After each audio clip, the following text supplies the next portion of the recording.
Hey there, Kiderinos. This is Hipster Punchy, and this is the first in my series on film and TV. I decided to launch this channel to talk about film and TV because that's a passion of mine. I love entertainment. I love the escapism of it. I just love the technical aspect and dissecting that. So I'm actually excited to do this channel so I can kind of put the thoughts that are in my mind as far as like wanting to talk about this out there and almost have a vessel to get those thoughts out. So to start my channel, to get the ball rolling, I decided that I was going to talk about something within the film industry that is almost like an obsession of mine, which is the Criterion collection.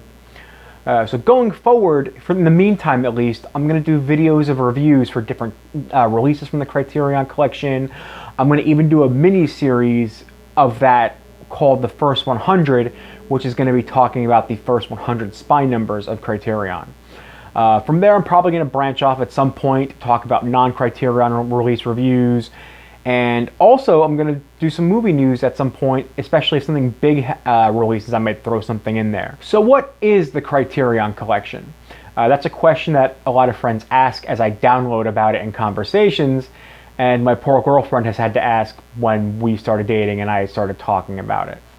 I almost want to consider them like if the Library of Congress would preserve and restore movies that were also outside of the US, because they actually do essentially that without sticking to one country for films that are either culturally, historically, or technically important in the film industry. They've put some eyes on amazing films that would have been otherwise unnoticed in the 90s and 2000s. And to get a sense of the company, you need to look at the histories of two different companies, two that kind of work symbiotically, which I'll get into a little later in the video. Criterion itself was formed in 1984 by Robert and Eileen Stein along with Joe Madchuk. Their first release, which was via the Laserdisc format, was Citizen Kane. And within their first few releases, they actually did some game-changing features that we now consider common stuff, and you almost get mad or get disappointed if a release of a movie doesn't include them. This includes audio commentary tracks, this includes special editions with a ton of features, and it includes the letterbox format. For those of you who might be too young to remember, TVs used to be square and the 4:3 ratio, which for anything filmed cinematically is a nightmare, where they either had to cut the sides or had to do what's called the pan and scan technique, which was just a poo show. So the year after that, the Steins and Madchuk, along with Roger Smith, formed the Voyager Company, along with current CEO Jonathan Terrell and the father of current president William Becker. Then the year after that, in 1986, they had a distribution deal with HVE starting in 1986 that lasted to 2013, at which point they switched to Sony when HVE was bought by Image Entertainment. But in 1997, between the Voyager Company dissolving and Criterion becoming its own independent company, and the fact that there was going to be a format change where instead of the laser discs, which were too expensive and kind of cumbersome, it was almost like storing a more fragile version of a vinyl, they decided that they were going to switch to the DVD format, which was at that point becoming the replacement for VHS. And they decided, since a lot of their properties went out of print, that they were going to reboot their spy numbers, starting technically on paper with Grand Illusion, but really their first releases were Amarcord and the 400 Blows, and those were released in March of 1998. Oddly enough, Spines number 4 and 5 respectively. Spine number 1 would not get released until about a year and a half later, because they had found supplements and new footage to restore that actually enhanced the movie. They started releasing their films on Blu-ray 10 years later in 2008, and eventually entered the streaming realm. With streaming, they initially did so via the auteurs, which has now become Mubi, before moving to Hulu Plus, where they were for a few years, before partnering with Turner Classic Movies to launch the Filmstruck app. In 2018, Warner Brothers was starting to do their own streaming app, so they pulled Turner Classic Movies from Filmstruck. Shortly after that, Criterion announced their own streaming service called the Criterion Channel, which launched a few months ago in April 2019. I said earlier that this is going to be a tale of two companies, and I honestly cannot, in good conscience, talk about the history of Criterion without also talking about Janus Films. Janus has been a very key part of the Criterion collection, and even though there's a misconception that Janus is the parent company of Criterion, they actually do work symbiotically, as Janus has acquired all the films and had Criterion do the home video distribution for those films. And also the owners for Janus are also the fathers of the owner and president of the Criterion collection. So Janus Films actually started in 1956 when Bryant Halliday and Cyrus Harvey Jr. were working in the Brattle Theater in Cambridge, Mass. They were, at that time, they were doing plays, they were showing mainstream movies, and they decided to kind of differentiate themselves because in the post-war era, things like movie theaters were not doing that well, so they decided to fill the void for the art house movies and international movies.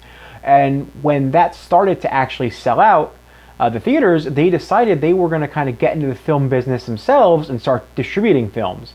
They actually bought the Brattle Theater for a while, and then after that formed Janus Films. And when you hear about directors that you love talking about the likes of Ingmar Bergman, Akira Kurosawa, Federico Fellini, and Francois Truffaut, that's because the showings they went to were actually brought to you by Janus Films. They're the ones who did that. So it's because of them that this is possible. And in the 80s, they actually did sell to William Becker and the father of Jonathan Turrell, Saul Turrell. So that's that is a brief history of the Criterion collection and Janus Films. Again, I just did not feel that I could talk about one without talking about the other. That's how important both are to each other. So why did I get into Criterion? Which, again, if I'm going to make this about me, I need to kind of tell you why I am invested in this company. As I said early on, I kind of got into horror movies, was my gateway into becoming a film buff. And one thing I loved about horror movies was that a lot of the releases on DVD, they went all out. Like, one of my favorite DVD releases in the horror genre was the Night of the Living Dead special edition from Millennium Films. Not the one with the weird colorized version, but like the one that had the Dwayne Jones interview. Also the Dawn of the Dead 4-disc set that had every cut of the movie and documented the dead. I feel those are some of the best releases, or the Evil Dead 1 and 2 Book of the Dead versions.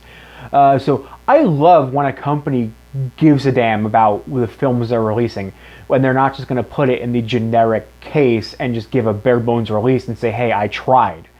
So it actually, my first Criterion purchase, oddly enough though, was Chasing Amy. Because I was getting all the Kevin Smith films. Like I said earlier, I'm from New Jersey, so soft spot for the View Askew universe movies. So that was my introduction there. And then eventually I saw The Last Temptation of Christ as I was getting into Scorsese and getting everything that he directed. And what kickstarted my actually collecting these and becoming invested was when I got the Criterion release of Godzilla. I was waiting for a really good version of Godzilla for a while, and I have always known, even in the Blu-ray format, which the Criterion release I got was Blu-ray, but even in that format, Toho Films is usually very picky with what transfers they'll give foreign distributors. They're notorious for not giving the best quality version of a Godzilla movie or any of their movies to American distributors. The one exception being the Criterion collection. They actually sent negatives of that and other movies of theirs to be restored, or have their own in-house restoration teams restore the movies so that the best quality cuts get to the Criterion collection. It's literally the only non-Japanese company they will do that for. So I got this release. It was packed with features, most of which are new because they make a lot of their features in-house. On occasion, they will collaborate with directors, and some older features might sneak their way on there as well.